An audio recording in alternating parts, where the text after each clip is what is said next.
સુરતની વરાછા પોલીસે ગાંજા સાથે કિસ્સમને ઝડપી પાડ્યો। 6 કિલોથી વધારે ગાંજાનો જથ્થો પોલીસે ઝડપી પાડ્યો। ઓડિશાના ગંજામમાંથી આવેલો વિક્રમ સ્વાઈ ગાંજાનો જથ્થો લાવ્યો હતો।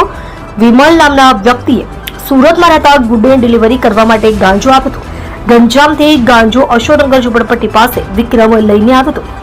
પોલીસને બાતમી મળતા પોલીસે ગાંજાના જથ્થા સાથે વિક્રમને ઝડપી પાડ્યો હતો। પોલીસે ગાંજો મોકલનાર વિમલ સ્વાઈ અને ગાંજો લેવા આવનાર ગુડ્ડુને વોન્ટેડ જાહેર કર્યા હતા। પોલીસે વિક્રમની ધરપકડ કરી ગાંજા સહિત 69,000થી વધુનો મુદ્દામાલ કબજે કર્યો હતો।